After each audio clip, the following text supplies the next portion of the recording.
Have you ever let one single moment of anger ruin your entire day? One insult, one idiot cutting you off on the interstate, or one passive-aggressive email from your boss, and suddenly, you are completely hijacked by emotion. You are thrown off course, replaying the argument in your head for hours, sacrificing your productivity, and saying things you later deeply regret. The daily hustle demands your absolute focus, but one spark of unchecked rage burns it all down.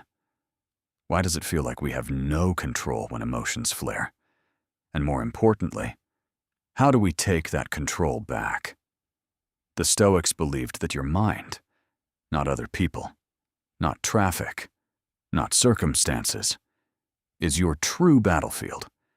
They taught that power doesn't lie in reacting louder, but in not reacting at all, in choosing calm over chaos, in refusing to hand over your peace to someone who simply doesn't deserve it. This is the ancient art of emotional sovereignty. This video will show you exactly how to never get emotionally hijacked again. Not by suppressing your feelings, but by rewiring the way you respond. Because right now, your anger is making you weak, and everyone around you sees it. It is time to become untouchable. And the first step to becoming untouchable is understanding the ghost that haunts your reactions. Rule 1, the ghost in your head. Rule number 1, the ghost in your head. Stay present because your imagination is what actually makes you angry. It is not the moment that triggers your rage. It is your mind, racing 10 steps ahead or spiraling 10 steps behind. You are not mad about what someone just said. You are furious about what you think they meant or the perfect comeback you should have delivered. That mental noise is where your suffering comes from. You get cut off in traffic. It is 3 seconds of inconvenience. But in your head, you replay it for 30 minutes. You drag that heavy weight into your next meeting and onto your dinner table. The moment is completely dead, but your mind drags it around like an iron chain. The Stoics understood that an untamed mind is the root of all unnecessary pain. Marcus Aurelius constantly trained himself to snap back to the present, reminding himself that an unchecked imagination builds enemies that do not exist. He realized that a man only ever controls the current breath, the current action. Stop fighting ghosts. The practice of presence is a tactical advantage. You don't control what has already happened, and you don't control what hasn't happened yet. But you do control the now. Stop letting your brain fabricate imaginary wars that you are destined to lose. This is the only moment you own. Defend it. And once you kill the ghosts of the past and future, you must confront the chains you have built, right here in the present. Rule 2, the anger habit. You were not born angry. You were not born snapping at people in traffic, slamming doors, or carrying a clenched jaw through your day. That reaction, what feels completely automatic to you right now, was learned. It is a chain reaction, picked up over years of stress, unchecked pride, and a world that constantly tells men they need to be loud, to be strong. But real strength is silent. Anger is not a personality trait. It is a habit. And like any habit, it can be broken. A guy cuts you off. Your boss talks down to you. Your partner says something sharp. And before your brain even catches up, your mouth fires. That is the cycle. And most men stay trapped in it their entire lives, believing it is just who they are. The Stoic philosopher Epictetus saw it differently. He said that any person capable of angering you becomes your master. When you react blindly, You hand your power over to the exact thing that triggered you. You become predictable, easy to manipulate, and emotionally exhausted. You do not need to suppress your feelings, but you must stop letting them drive. Anyone can blow up. That is easy, but it takes actual backbone to stay composed when the world tries to shake you. And to build that backbone, you have to step into the quietest, most brutal arena of all. Rule 03. The emotional gym. You cannot expect to be calm in chaos if you have never practiced calm in silence. That is the part most men miss. They wait until they are disrespected, overwhelmed, or completely pushed to the edge, and only then do they try to control themselves. But emotional strength does not show up on command. It is earned. It is built in the quiet moments when nobody is watching. Just like your physical body will not grow stronger without consistent resistance, your mind will not hold steady under pressure unless you have been working on it daily. Self-mastery is not a switch you simply flip. It is a weapon you forge over time. Think about a man who has never touched weights, suddenly trying to lift 300 pounds. He gets crushed immediately. The same goes for your mind. If you never train yourself to pause, to breathe, to sit with discomfort instead of reacting, you will fold the first time life hits you hard. Epictetus taught that real discipline begins in the daily control of small, ordinary thoughts. He practiced calm as a deliberate daily habit, not a desperate panic response. You must prepare in advance by building rituals that strengthen your focus. Because when the pressure hits, you do not rise to the occasion. You fall to the absolute level of your training. And once your mind is trained to hold its ground, you must learn exactly what you need to let go of. Rule 04. Internal sovereignty. It is easy to explode, raise your voice, or storm out of the room. That is what most men do when they feel disrespected. They lash out to regain power. But that power is fake. It burns hot, fades fast, and leaves you weaker than before. Real control does not come from dominating others. It comes from mastering yourself. Anger tricks you. It tells you that silence is surrender, that walking away makes you look like less of a man. But think about the last time someone lost their temper in front of you.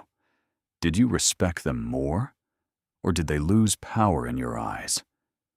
Rage is loud, but respect is quiet. Marcus Aurelius stated that you have power over your mind, not outside events, and realizing this is the path to unshakable strength. He understood that trying to control other people is a losing game. What you can control is how you choose to show up.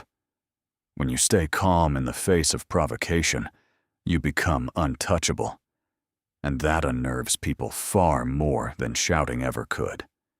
You do not look strong when you lose your temper. You look like a child, throwing a tantrum in a man's body. And once you stop trying to control the room, you must learn to strategically release the burdens that are dragging you down. Rule 05. Strategic release. You had your entire day meticulously planned.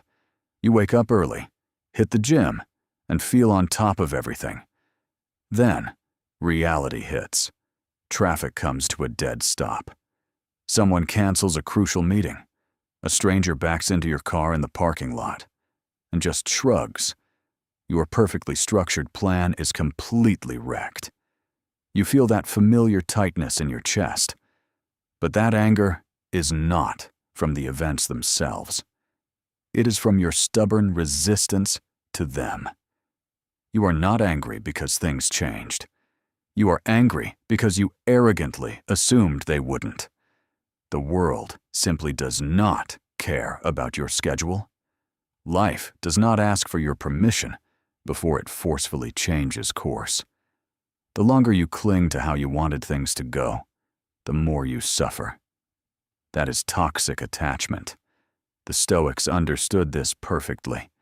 They did not waste their precious energy on traffic, rude people, or changing plans.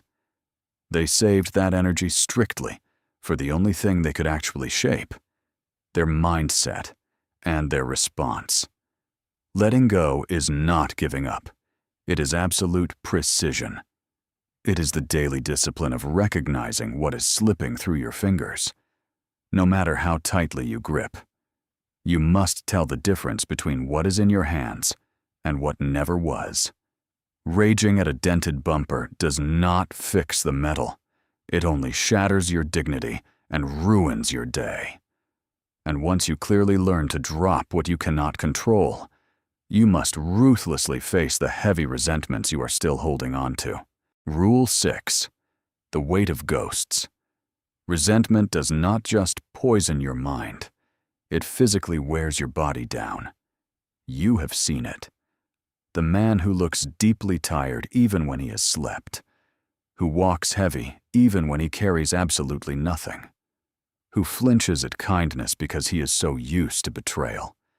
That suffocating weight is entirely emotional. The longer you hold on to anger, blame, and bitterness, the more it eats away at your energy, your clarity, and your ability to live a free life. Most men think they have completely moved on just because they finally stopped talking about it.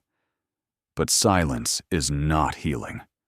That grudge you are holding from 5 years ago is on your shoulders right now, dictating how fast you snap when someone barely crosses a line. The Stoics viewed forgiveness not as some weak moral obligation, but as vital self-preservation. Epictetus stated that you may fetter his leg, but not even Zeus can get the better of his free will. Forgiveness is not forgetting, and it is certainly not approving. It is aggressively refusing to be shackled from the inside. Every ounce of resentment you hold simply robs you of your present power. Holding on to anger does not punish your enemies. It is just you drinking poison every single day and waiting for the other guy to die. And once you drop the suffocating weight of the past, you must prepare to step into the ultimate mirror of your character. Rule 7. The mirror of conflict. You cannot avoid conflict, not if you are alive, working, or building something real. Someone will eventually challenge you, misunderstand you, or push your absolute limits. That is just life. But the way most men approach conflict is entirely reactive. They see it as a direct threat to their pride, a moment where they must win or prove dominance. So they tense up, raise their voice, and try to dominate the situation. But in doing so, they completely miss what conflict actually is. It is not a threat to your power. It is a mirror of it. Conflict reveals exactly where you still lose control, where your fragile ego still takes the lead. This is exactly why the Stoics treated every confrontation and every insult, not as a problem, but as deliberate practice. They believed life constantly gives you repetitions, opportunities to strengthen your mind by refusing to be pulled down by the noise. Marcus Aurelius ruled an empire, faced deep betrayal, and navigated endless politics. Yet he actively chose stillness. He understood that every interaction is a vital chance to practice self-mastery, not just once in a while, but every single day. The fatal mistake many men make is thinking that calm equals surrender. But letting your emotions hijack you is the actual surrender. The absolute only thing worse than being aggressively disrespected is lowering yourself to match that exact same disrespect. And once you learn to use conflict to sharpen your mind, you must unlock the final, most powerful weapon in the Stoic arsenal. Rule 08, the sovereign pause. It happens far faster than you think. One sentence, one offhand remark, and you are already halfway to raising your voice. By the time you realize you are angry, your automatic reaction has already taken over. That is how most men live on autopilot. They are pushed by outside triggers and pulled by inner tension. In that split second between the spark and the fire, they surrender their power. But what if that split second was the exact place you took it back? Stoicism begins in the pause, the quiet space between what happens to you and what you do next. The real fight is in that tiny delay where you choose. Do I react like I always do? Or do I respond like the man I am building? Marcus Aurelius did not teach men to be cold and emotionless. He taught them to never act unless it serves the ultimate good. Emotional discipline is not about speed. It is about absolute accuracy. You must stop and breathe before your adrenaline dictates your words. The modern world wants you to react instantly so it can easily control you. But taking a breath is how you permanently strip that control away. The man who masters the pause does not just win the conflict. He completely conquers himself. And once you conquer the battlefield of your own mind, you are finally ready to claim the ultimate reward of this journey. Now you know the ultimate truth. You are not a prisoner of your emotions. You are not bound to anger, resentment, or the weak need to constantly react. The Stoics taught that calm is never simply given. It is brutally earned through daily action. Peace is not weakness. It is raw power, sharpened in the quiet. We have explored the exact blueprint to unlearn the anger habit, build emotional resilience, and master the sovereign pause. Letting go is not surrender. It is tactical wisdom. This is no longer just theory. It is the exact strategy to reclaim your peace and hold your ground in the real world. The man who commands his own reactions is the absolute only man who truly owns his life. So I challenge you right now to commit to the process. Pick exactly one of the 8 steps we covered today, and commit to practicing it tomorrow. Comment below which rule you choose. So this community can hold you accountable, subscribe to the channel right now, and when you finally see the results, come back to that exact comment and tell us how it changed your life. Become completely untouchable.